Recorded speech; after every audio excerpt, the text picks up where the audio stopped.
Good seeing you. Great seeing you, Tim. Yep. Thanks all for doing this. We'll start in about 1 minute here.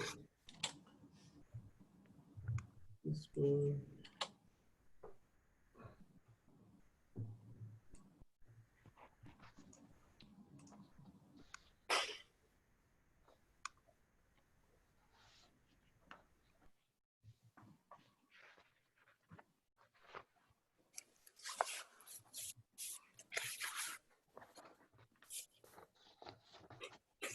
Step ahead of us. We talked about this on Friday. You're getting an extra.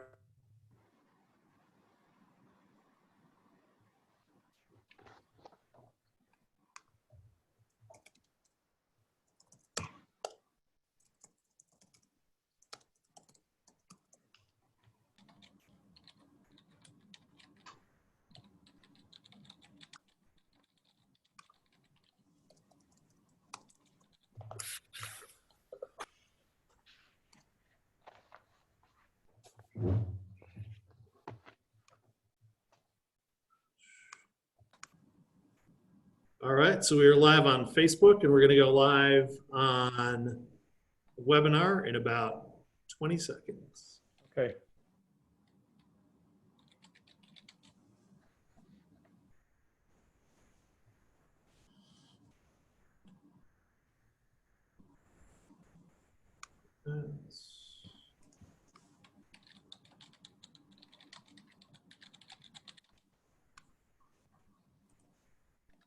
About 10 seconds.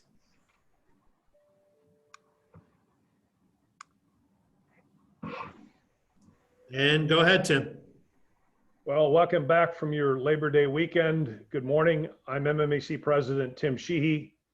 MMAC's mission is to develop Metro Milwaukee as a globally competitive location for businesses that deliver high-value jobs to foster a vibrant quality of life for all.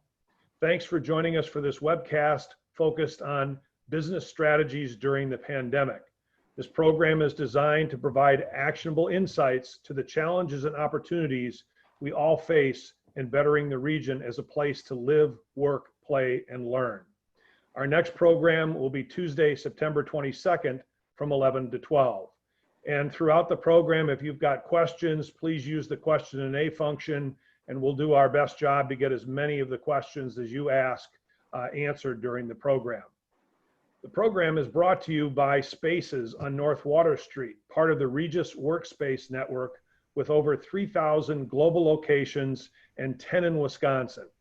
They make it easy to have a productive day at work, and their all-inclusive flexible offices and co-working make getting to work easy and affordable.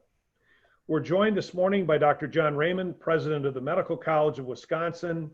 He'll provide an update on the impacts of COVID-19. And after the health update, we've got a great panel to help us assess the economic landscape and give us a sense of what we might expect in the coming year for the region. We'll be joined by Kevin Anderson, Wisconsin CEO for Old National Bank and an MMAC board member, Ryan Festerling, President and COO of QPS Employment, and Tracy Johnson, President and CEO of the Wisconsin Commercial Association of Realtors. So before we get to our panel, Dr. Raymond, give us an update. It looks like we have some good news, at least on trends as they affect southeastern Wisconsin. Yeah, thanks. Good morning, and thanks everybody for being here. You're right, we do have some good news today, but we also have two different stories because Wisconsin and Milwaukee are seeing divergent trends. So let me just start with the first slide where we go over testing in Wisconsin. And the cumulative tests administered to people reported as of yesterday were 1.3 million in Wisconsin and 243,000 in Milwaukee, with nearly 82,000 positive tests in Wisconsin and nearly 25,000 positive tests in Milwaukee. Now, the number of tests reported yesterday in Wisconsin were relatively light at 5,466, not surprising for a holiday. Our testing capacity continues to increase as more labs come online to 27,000, with 88 laboratories currently testing and 25 in the pipeline. Now, we only had 507 positive tests reported yesterday in Wisconsin, but there was a 10.4% positivity rate, which continues to trend unfavorably over the last several weeks. The 7-day average daily case rate in Wisconsin increased from 678 on August 31st to 880 yesterday. So that's a troubling trend that we need to continue to follow. Now, there were 64 counties with high activity and 8 with medium activity. And there were 13 counties that were trending upward, with 7 trending downward, including Milwaukee and Washington. Now, in Milwaukee yesterday, we only had 54 new positive cases with a 6.9% positivity rate, which is a fairly stable 7-day average for us.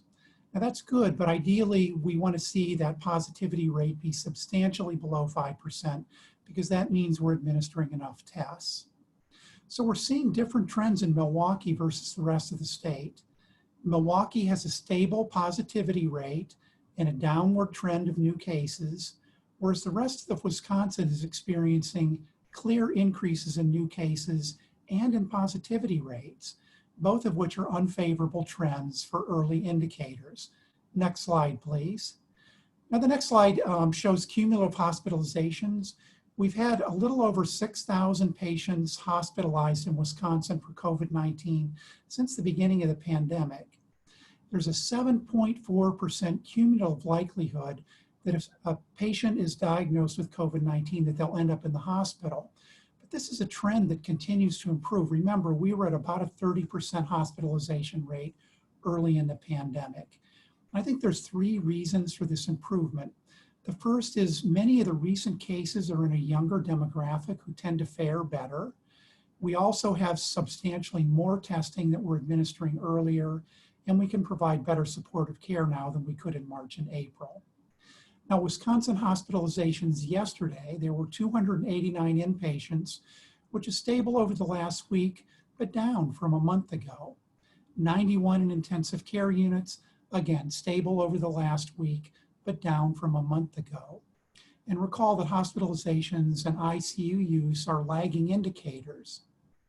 We have plenty of ICU capacity with 326 currently available beds, and that's stable, and lots of ventilator capacity, which actually has increased over the last 2 weeks to 1,875. And also, I think in the category of relatively good news, our personal protective equipment supply chain seems to be improving, with the most critical needs of goggles and paper masks. We have a significantly better supply than we had even a month ago. Next slide, please. Now, we've had 1,168 deaths in Wisconsin and 410 in the Milwaukee region thus far. The death rate is stable in Wisconsin, and it's slowly declining or improving in Milwaukee. And recall that death is a highly lagging indicator, maybe 4 to 5 weeks out from when you see a spike in new cases. Now, deaths as a percentage of COVID-19 cases, commonly called the case fatality rate, continues to decrease now at 1.4%. And I think there are 4 reasons for that. Again, new cases are in a younger demographic. We're also focusing very significantly on congregate living and working situations. We have earlier and better testing and better supportive care. And deaths, like the number of newly diagnosed cases and positivity rates, do disproportionately affect people and communities of color, as shown in the table in this slide. Now, I'm not going to go over each and every line, but we have been tracking trends over the last 2 months. And when examining total deaths, there's a clear increase in the percentages of deaths of white and Hispanic individuals, and a decreasing percentage of deaths in Black and African American individuals since the beginning of the pandemic. Now, this isn't surprising because most of the new cases have been trending toward white and especially toward Hispanic populations over the last 2 to 3 months. Now, the doubling times continue to increase, which is good, to 44.9 days in Wisconsin and 71.7 days in Milwaukee. This seems promising, but what it means is that without a change in the rate of growth of the pandemic, we'll have 80,000 more cases in Wisconsin by mid to late October, and 24,000 more in Milwaukee by mid-November. So we still have some work to do. The 7-day mean growth rate continues to be low at 1.1% in Wisconsin and 0.5% in Milwaukee. Now, the reproductive number in Wisconsin is up to 1.2, which is a troubling trend, although it remains at or below 1 in Milwaukee at 0.93 yesterday. And ideally, we want that to be substantially below 1.0 to decelerate the pandemic. Next slide, please. Now, this slide, which we've shown before, compares the 7-day mean reproductive numbers since early March for Milwaukee in gold and Wisconsin in blue. And starting from the left, you can see that we took a troubling turn in mid-June with the reproductive numbers climbing over 1 for 40 consecutive days, both in Milwaukee and in Wisconsin. Now, the Milwaukee mask ordinance went into effect on July 17th, and a few days later, the 7-day average reproductive number dipped under 1. Now, that reproductive number has remained at or below 1.0 in Milwaukee for the last 6 weeks. Wisconsin also dipped under 1 for a while, but the reproductive number has crept up for the last 2 weeks, now clearly over 1.0. Next slide, please. This last slide shows some interesting differences between Wisconsin and Milwaukee.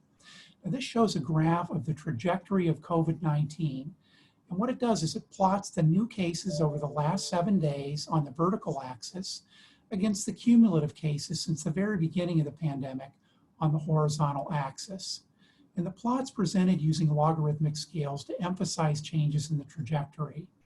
And for this type of plot, downward movement is good and indicates a deceleration of the pandemic.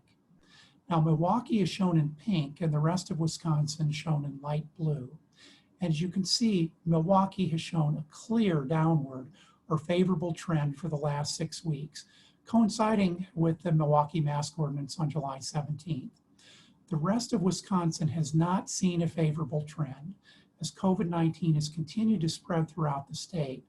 And recall that early in the pandemic, the burden of COVID-19 was predominantly here in southeastern Wisconsin, then spread to northeastern Wisconsin, and then spread throughout the rest of the state.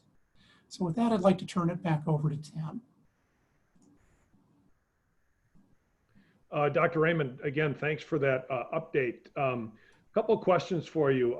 As you know, campuses are starting to open back up and schools are coming back online. We're clearly seeing some challenges around the state. Can you talk a little bit about what's going on college campuses and any concerns about the spread from there? Yeah, it's really a great question, and it's one where we're all guessing because we're in new territory here.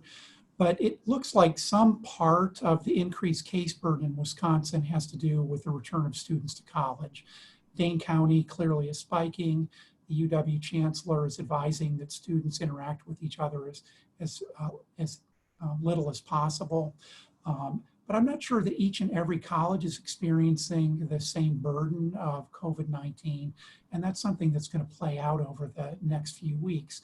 You know, obviously here in Milwaukee County, we have 2 very large institutions in UWM and Marquette that are returning back to school. So we'll need to follow that. One thing that I think we're all going to be carefully watching is we know that young people tend to not be as symptomatic and maybe not become as ill as older people with COVID-19. So we wouldn't necessarily expect that there will be a huge increase in the number of hospitalizations from those young people. But when they start interacting with older family members, coworkers, friends, and others, maybe their teachers, we may see a secondary surge in the number of people who might require hospitalization. That's not going to happen probably for another month or so. Another question, Dr. Raymond, has to do with any insights on the virus's effectiveness and whether it's less effective in September than it was, than it was in April. Yeah, I think it's difficult to say whether the virus has changed. There haven't been many significant mutations that change the biology of the virus. So I think if we're seeing any improvements, it's likely going to be because we're just better at identifying patients with COVID-19 and providing supportive care. So I don't think that there's going to be a significant difference in the pathogenicity or the virulence of COVID-19 over the next few months. An interesting article, I think this morning in either the Wall Street Journal or the New York Times, about the evolution of this drug, maybe over decades, in terms of its strength and how stealthy it is, using a non-technical term. Can you comment on that a little bit? I'm sorry, Tim, I didn't read those articles, and I didn't quite understand your question. Which drug? Sorry, not so much the drug, the virus itself, COVID-19, and its progression over time. I think to build on its, if it were its predecessors, and it's become more stealthy and capable of traveling as we've seen across the globe. Oh, okay. Yeah, thanks, Tim. Look, the virus doesn't want to kill its host because then it can't spread to more people. So what happens typically as viruses mutate over time, they can spread more easily, but they become less virulent or less toxic, less dangerous. And I think some people are predicting that for this virus to be successful, it's going to need to become less dangerous to people so that it doesn't kill the host. Mm-hmm. And then another question, I'm not sure this is being asked appropriate or quite right, but are there more deaths this year at this time than we had last year at this time for all reasons? Yeah, so Tim, I think what you're referring to is the excess death count. And what statisticians can do is look at the predicted number of deaths that you would expect in a state or a country based on trends over the previous 5 years. And what we've seen in the United States is an excess death burden of about 250,000 deaths for all causes. And so, the estimates that COVID-19 has killed about 200,000 people would track right along with that excess death rate of 250,000 people in the US compared to the previous 5 years. Good. Thank you. Dr. Raymond, I know you're going to stick with us, and we'll have a lot more questions for you as we go through. And as we move from kind of the health aspect of this, I'd like to start with Kevin Anderson, the president and CEO of Old National Wisconsin. And Kevin, first of all, can you give us a little overview of Old National and your customer base here? Sure. First of all, thanks, Tim, and thanks to the MMAC for allowing me to speak today about the impact of the pandemic. Old National Bank is a $22 billion bank holding company. That level of asset size puts us in the top 75 largest banks in the country. We are a Midwestern focused franchise. We do business in 5 Midwestern states: Wisconsin, Minnesota, Michigan, Indiana, and Kentucky. The core of our commercial and corporate business is middle market businesses and entrepreneurs. We are an SBA preferred lender. Probably our average client has a revenue size somewhere between $25 million and $75 million in revenues. That's the typical size of our client, with a credit need of anywhere from $5 million to roughly $20 to $25 million. Great. So Kevin, kind of given that customer base and your experience kind of over the years looking at this, what insights are you getting in terms of loans and activity from your customers that give you some insights into the economy here? It's been a very interesting year so far, Tim. I would tell you that as COVID-19 started to get legs in the spring, we took some actions with our commercial clients because they were struggling to pivot around the pandemic. So we gave either 60-day deferrals or 90-day deferrals on loan payments, especially to those clients in the retail or hospitality sector. But overall, because we're very fortunate, especially here in Wisconsin, given the diversity of industry we have here. The impact of COVID-19 was not as great in Wisconsin as it has been in other parts of the country. We gave out our fair share of deferrals to our commercial clients here in Wisconsin, but as a percentage of our total, it was much lower than a lot of our peer banks across the country, especially on the coast. Going into the second half of the year, we have seen a little bit of a recovery, stabilization and recovery. There are still clients in the hospitality and the retail sector that continue to struggle and probably will struggle for the remainder of the year. And you talked a little bit about it. What are in the states that you do business in, that Old National does business in, how is Wisconsin faring, and what are some of the nuances between our economy and what you're seeing in other states? I will tell you this, that we continue to be able to withstand blows here in Wisconsin that perhaps in some of our footprint that may be more dependent on a particular industry or sector,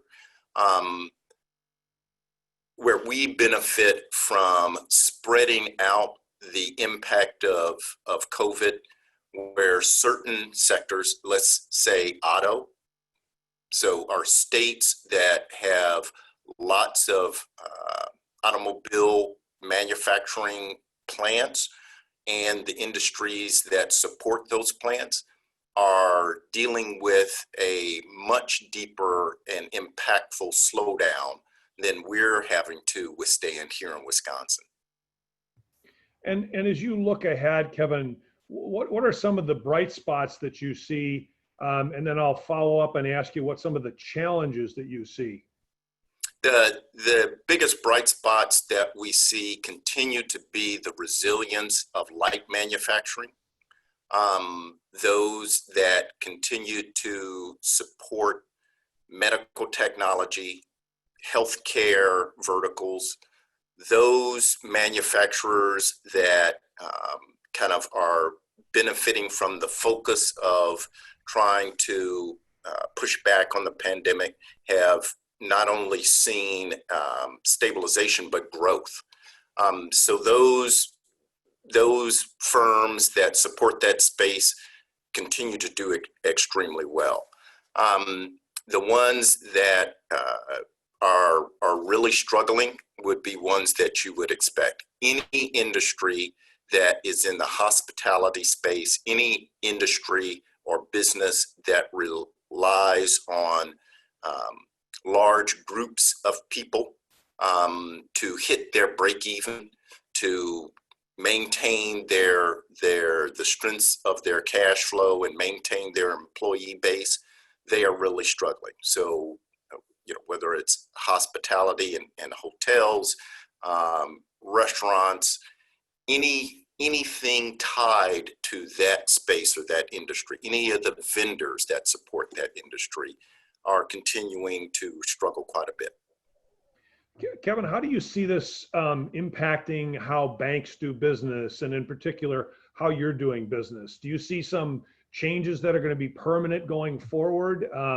I know you don't have as big probably a retail base, but clearly there seems to be a trend of fewer branches. There's no doubt about it, Tim. And the pandemic has accelerated the use of digital and online. We've seen it in our franchise. We have over 200 banking centers spread across our 5 states, but I'll talk just about Wisconsin. The use of our digital platform and online platform increased over 50% just in Wisconsin, starting in the spring. We believe those behaviors by the clients, those new ways of interacting with us are going to stick, and they are going to stick around. And so what our banking centers will be used for more are more complex transactions, and more relationship building transactions, as opposed to simply making a deposit, doing a transfer, those kind of bread and butter transactions with a bank. That is here to stay. And we're no different than other financial institutions. We're continuing to invest millions of dollars in providing our clients with the most digital capabilities that we can, because this is here to stay. Yeah. Kevin, one more last question for the starting round here before I pivot to Ryan. As you look out into 2021, what are you expecting through the eyes of your customers in terms of a continued recovery kind of timing? What do you see for 2021? Well, first, I would be remiss without mentioning that how helpful the Paycheck Protection Program has been to the economy in general and to our clients. The speed in which, obviously, we all recognize some of the hiccups that were involved in that, but the speed of that and the directness of it has really been a godsend for our commercial clients. Now that program is starting to wind down, and we have even opened up our forgiveness portal for our clients who wish to go ahead and get their grants forgiven. We're spending much more time on the Main Street lending program, which, as you're probably aware, focuses on larger enterprises. We have several applications, some here in Wisconsin, that we feel hopeful where we have clients that'll be able to take advantage of that. I think it is very important, even going into next year, that government support for entrepreneurs and business owners should continue. It may not need to be as broad as the PPP, but I think the effects of COVID-19 are going to follow us into next year, and we should be prepared to continue to support small business and entrepreneurs. Great. Thanks very much for that update, Kevin. Ryan, let me pivot to you. Capital investment and borrowing and how companies are doing clearly relates to employment and jobs here. So as we kind of look ahead first tell us a little bit about QPS's business and your geographic footprint, and then we'll kind of pivot into the question about how you see the current employment numbers. Yeah, great. Thank you, Tim. First of all, it's great to be on here, and I especially feel lucky at the position I'm in. Hearing from Dr. Raymond and seeing those statistics against ours are completely parallel, and following Kevin on the employment side, what he's seeing on the commercial side, I think is important. But QPS, in short, we have 55 offices in 7 states across the Midwest. I'd say 90% of our business is focused on kind of light manufacturing, but a very broad spectrum of light manufacturing. The other 10% of our business is much more in the office space, as well as professional operations, those types of things. But we have about 6,000 folks that are on assignment across probably 800 to 900 employers every single day. So we get to see what's happening on the ground, as well as what the future plans are for the workforce. So I'm really looking forward to this dialogue. Yeah, so let's talk a little bit about, what you're seeing and, coming out of the downturn in March, and Kevin just talked about the Paycheck Protection Act, and also the enhanced unemployment compensation, which I think mirrored a little bit the challenge in the market and kept some people out of the market. Now that those have wound down, what are you seeing in the workplace, Ryan? Yeah, I think I was back on this panel in April, and we were talking about what all the impacts of these things are. And as I look back on what's happened, there's a lot of things that have helped, to Kevin's point. There's a lot of things that have kind of fought each other. And so what we are seeing on the employment side, so I'll speak to the employee side, we've got this fairly high unemployment number, but yet a ton of people sitting on the sidelines. We have almost 3,000 jobs right now that if we had the right people, we could place them tomorrow. That's probably the highest amount of jobs that we've had, but we're also, there's a big market share game going on out there right now. where people are ramping up. People are definitely trying to make sure that they take advantage of the situation. But when you combine, you know, a lot of money on the sidelines, so to speak, to stay there, with this investment that a lot of employers are trying to make to better themselves coming out of this, they're fighting themselves more than you would think. And we've got a lot of statistics to kind of prove that out. You know, I was hoping that we would see from about 2 weeks ago until today, more people kind of jumping off the sidelines, so to speak. You know, there's an entire sector of service workers called hospitality service that I'm just not sure what the next phase will look like. I'm not sure that when you go to a restaurant that full isn't going to be half full, and I'm not sure how long that's going to be. But when you think about that amount of the workforce combined with the light manufacturing, as Kevin spoke, being, you know, near highs or at least pre-highs to COVID, they're fighting each other quite a bit. Companies do have money to invest, many of them do, and many of these leaders are betting on what the future is. So there's kind of a bifurcation of what the data is telling you, because they're definitely fighting each other. But to Kevin's point, I'm glad that the PPP money is out there. And, you know, time will tell if this broad brush of extra unemployment money was the right thing to do, or if it's going to keep more people on the sidelines in the long term. You know, Ryan, at first blush, I'm kind of stunned to hear, you know, in the midst of this unemployment, which is probably 3 times where we were in March, that there are 3,000 unfilled job openings. And as you know well, as we look ahead at the near and even long-term future, the working age population in Wisconsin really doesn't grow much. So the question is, who's hiring and what are they looking for, and how do we fill these jobs, especially with folks that may be on the sidelines significantly in their former positions? Yeah. So when you think about recession-proof businesses, I think we used to think of those as recession-proof. We might not lose too much. I would tell you that a recession-proof business today has grown and kind of gone through the roof, so to speak. And then within retail, there's definitely the haves and the have-nots. Anything that's outdoor, or anything that's, you know, comfy for the home is going gangbusters, so to speak. But when you think about what we're trying to do to get more people back in the workforce, you know, I think it's all about the story. And we're working with a lot of employers right now to retell their story, retell what the future of their workforce is. And at the end of the day, culture of your workforce is always going to, you know, be, so to speak, the highest earning wage. We are seeing probably 15 to 20% of our companies are in the process of increasing their wages to attract. But at the same time, really making sure that we have a story to tell, that it's not just a job, but it's a pathway to a successful career. You know, again, if you think about the amount of folks that are in the midst or having conversations at home with their husband, their wife, their family members of, I think I'm going to take this opportunity for a new career change, we definitely owe it to these folks to tell a story.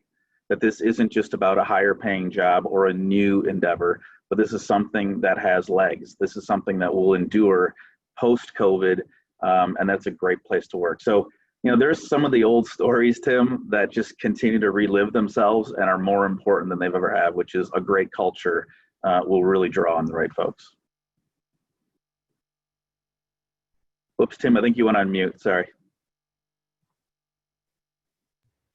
You're right. You think after 200 of these, I'd get this down. Can you, without giving out a specific company's name though, give us some kind of concrete examples of the kind of jobs that are open that you're trying to fill in the wage range that might be available? Yeah, so I would say the sweet spot for us is probably in the $13 to $17 an hour. And, you know, we've got a fair amount of jobs that are what I call light manufacturing. People think manufacturing though is, you know, in a machine shop, so to speak. But, you know, we have light manufacturing making socks.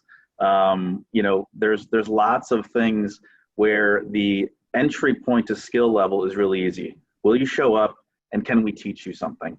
But again, everything from making generators to light manufacturing, warehouse. And there's a lot of temporary assignments that companies are trying to say, is this a new business that we can sustain?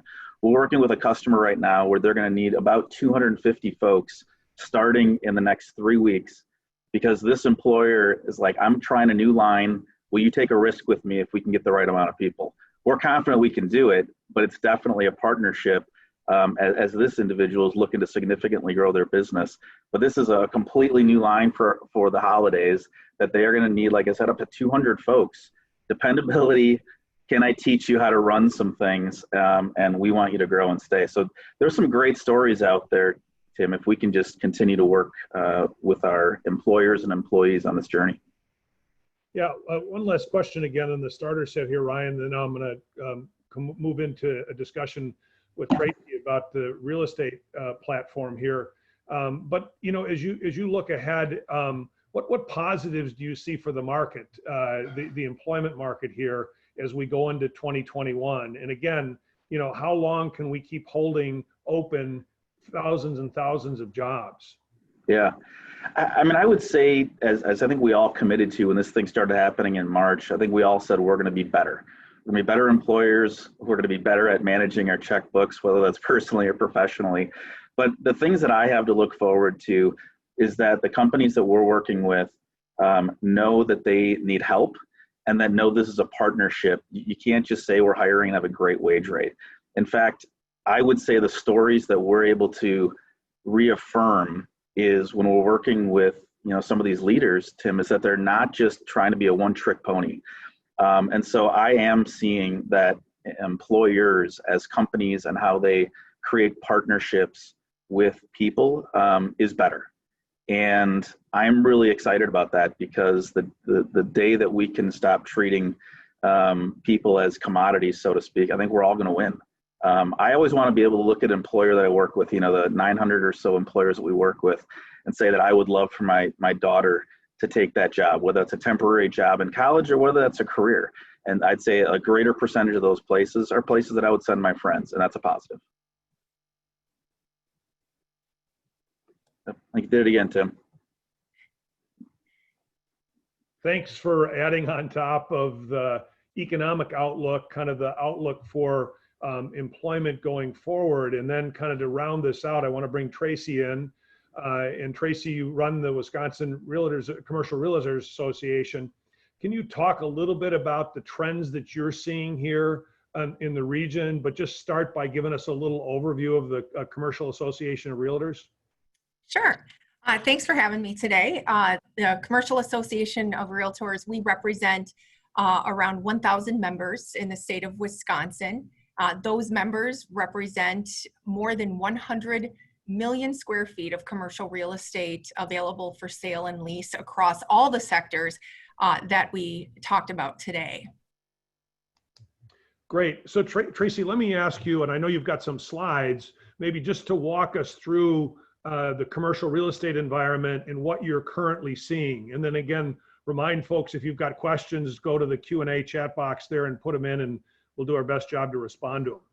Oh, great. I'm going to just run through. I've got a lot of data to share. So if we could start the slideshow. You know, commercial real estate impacts traditionally lag the general economy by 6 months. But what we've seen in this pandemic is a very immediate response and reaction as landlords and tenants try to create an environment of certainty in this environment of uncertainty. As we know, real estate expense is the second largest expense for a business, right behind labor. And we anticipate that CEOs, CHROs, CFOs are going to look to cut those expenses across the board using a series of short, mid, and long-term tactics and strategies.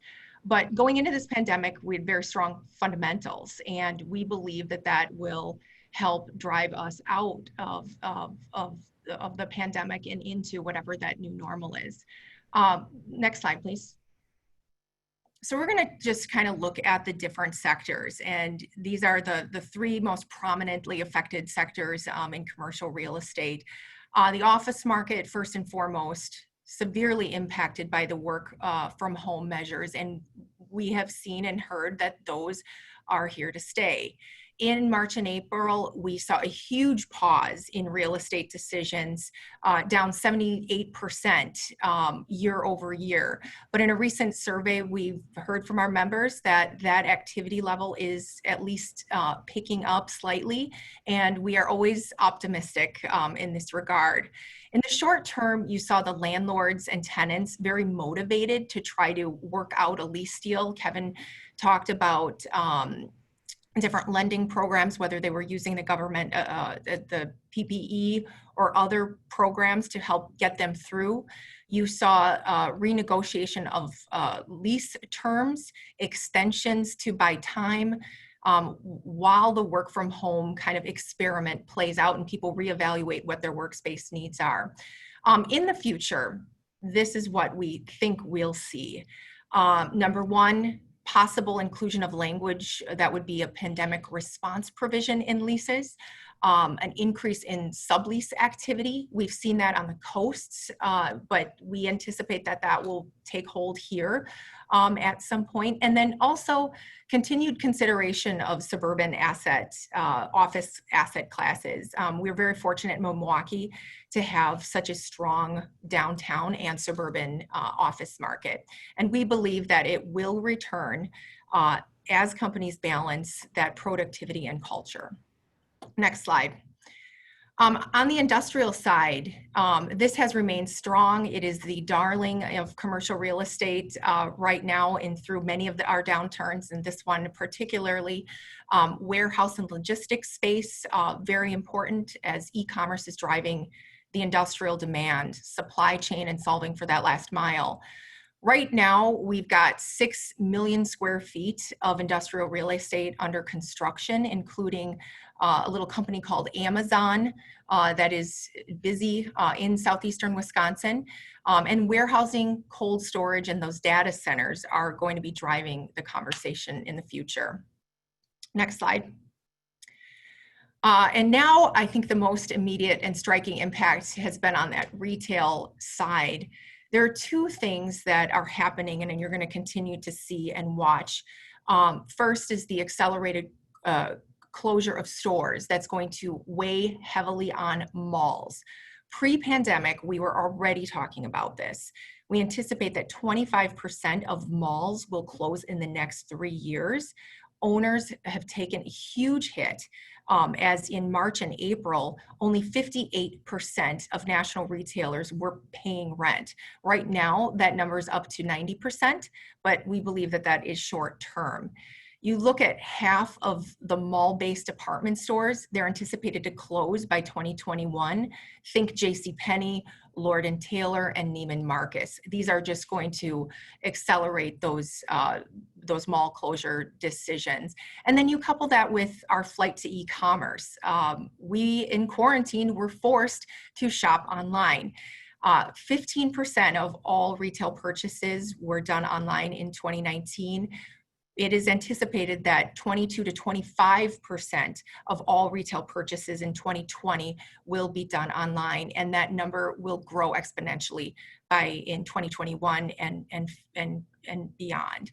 All of this has huge implications for the employees who work in these stores, adjacent retail that benefits from the activity, and then of course the tax rolls for municipalities that rely on that income.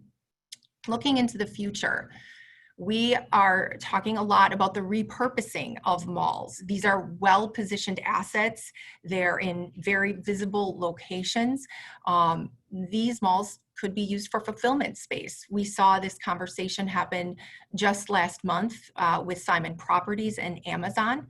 They're even talking about repurposing malls for healthcare or for schools, depending on social distancing needs. Also, retailers employing a sublease strategy like you see with Kohl's that will shrink their footprints and then sublease that additional space. With the new retrofitted retail, you're going to see a move and a push for drive-through or drive-up component, which will likely shrink the footprint and even parking considerations for future retail establishments. And then, of course, we see commodity retail expansion for grocery, pharmacy, home goods. These were the stores that were open during all of the shutdowns. And so they've become even more savvy on an e-commerce on the e-commerce platform and are grabbing more of that consumer spend now and into the future.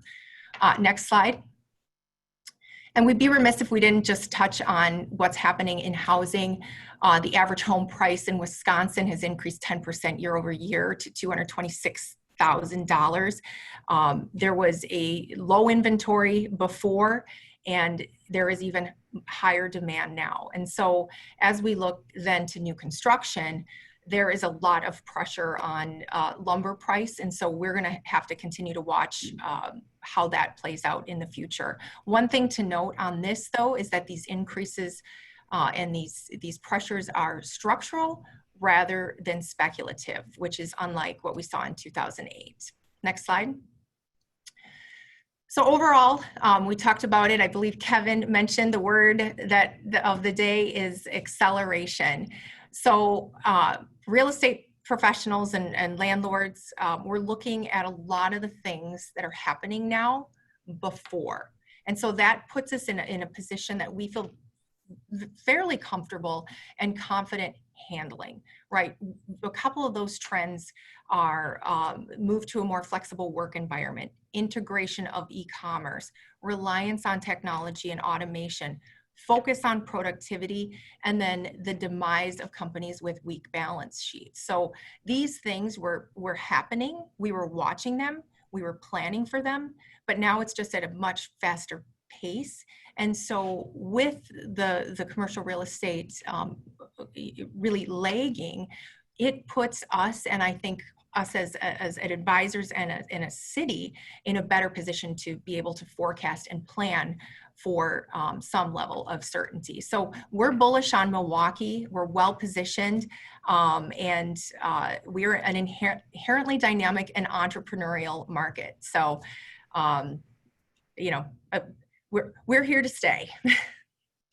Good. Tracy, thank you very much for that update. And as I think about the trends, I'm going to have Dr. Raymond come back on to answer some questions. But I think about, you know, some of the points that you've made, and we're in between moves in our office. And so I've been working alone in our office since almost March. This is my first week home, and I'm stunned at the number of packages that show up at home. And I'm also stunned at the number of, you know, vehicles going up and down the street, and they're almost either UPS or Amazon or Prime delivery. So it's an incredible acceleration, as you pointed out, of trends affecting the real estate industry. Ryan, let me start out with a question for you. Looking at, I think, the 100 major school districts across the country, only about 19% of the students seem to be going back full time. What kind of an impact is it going to have on the workforce as parents are doing homeschooling, and it may impact their ability to come back into the workforce or stay in the workforce? Yeah, we are definitely seeing that, Tim. If I had the answer for what that looks like, man, I feel like I could write a book. But again, probably go into the thing that I talked about earlier. There's things that are just fighting each other. There's a lot of people that want to work from home. There's a lot of people that don't want to work from home. And there's a lot of people that don't have a choice. And then some of those folks that don't have a choice also don't have a choice on the pressures that are outside. So both from the folks that we have on assignment to the folks that work for us internally, I think we are going to see some huge struggles. You know, Dr. Raymond, if he could figure out what's going to happen here with fall and spring. But, you know, I think as a parent and as a dad, I feel like I'm always one phone call away from having to make some big decisions of, here's what's going on with my kid's school. My wife's in the medical field, and she, you know, has a very different job. But I think that the things that are going to be fighting each other as employers, as an employees, to make the best short-term and long-term decisions to keep this economy going are going to be really challenging. We saw it early on as a short-term, what do we have to do to survive?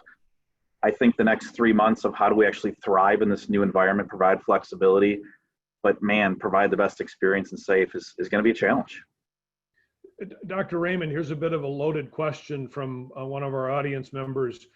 Do you really trust a rushed vaccine, and will you yourself get one of the first vaccines? It is a tough question. I'll start by saying yes. I plan to get whatever vaccine is available on the market first. Most likely that would either be Moderna or Pfizer. Especially Pfizer has a long-term experience in producing safe vaccines. So yes, I'll get it.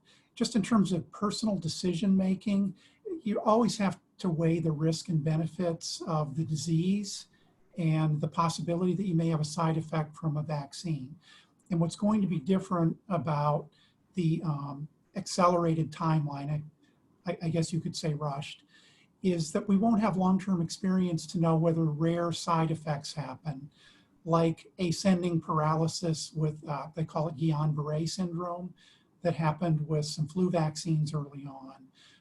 And we just won't know because we really will only have maybe 2 or 3 months of experience with a very small cohort of subjects that had the vaccine.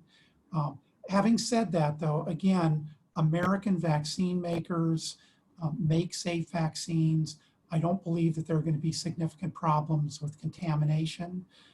We're not talking about live viruses, so I don't think that there will be a problem with either the chemicals used to inactivate the virus or incomplete inactivation of the virus, because we're talking about either RNA injection or a small protein from the virus rather than the whole virus being used in the vaccine. So hopefully that was a thoughtful answer. Yeah, thank you, Dr. Raymond. One other question for you. Given the conflicting information guidelines from CDC regarding testing, what's the medical college's current stance and who should be tested? Asymptomatic or those presenting symptoms or known contact? We always go with the more stringent guidelines, again, assuming that there are enough tests available. And right now that would be the Wisconsin Department of Health Services, which is still going with the older CDC guidelines. I personally don't agree with the loosening of the guidelines that the CDC published several weeks ago, and I think most healthcare professionals would say that that was probably premature. So again, I would recommend going with the Wisconsin Department of Health Services guidelines. Kevin, one of the items that we've seen as we've rolled through this economy is there's an awful lot of cash parked on the sidelines. How do you think that affects the economy going forward? And are there opportunities in the small mid-sized market in terms of transactions? Do you see a lot of buying and selling coming as we look into 2021? Great question, Tim. M&A, especially in the mid-market, has taken a hit. I don't think there's any doubt about that. The velocity of transactions has slowed considerably. Liquidity and all the stakeholders in and around M&A have moved cash to the sidelines, especially if they're in an industry that could be more impacted by the effects of the pandemic. I'm not sure we see or are going to see a lot of movement until there is an effective vaccine rolled out and better therapeutics. That's just a guess, an educated guess on my end. So I think the M&A will continue to be suppressed until there is a vaccine that comes out that feels effective. And then how about the impact of what the Fed seems to have stamped, which is, long-term, really low interest rates? Yeah. Obviously that is great news for the business community, for entrepreneurs, a little bit of a headwind for the banking industry, but that's okay. I think the Fed and Chairman Powell have really, in one person's opinion, done a masterful job in navigating really difficult circumstances. I think it is prudent to try and remove any uncertainty, as much uncertainty as you can, out of the market when it comes to the rate environment. And I think it should be perceived as nothing but a positive. Okay. Tracy, you brought up in your presentation the difference between the urban and suburban real estate markets. And what do you see happening kind of in the downtown real estate markets as leases come up and people not only reconfigure, but potentially look at less space because people might be working remotely? Yeah, well, and you know, in the short term, it's in everybody's benefit to kind of say, okay, let's figure out how we can buy ourselves a little bit of time, because you've got 25 to 30% of the workers in coming back into the office in Milwaukee. So you've got a lot of people still working from home, a lot of employers still trying to figure out what this is going to look like. So interestingly, when you push it out a year, or you have an extension for a year, you're creating another event, right, in a year's time. So what is happening between now and then as you roll up to that lease renewal? And you know, as it pertains to the downtown and the suburban office market, in cities like New York, in Chicago, San Francisco, you've seen much more flight to the suburbs, to that office product.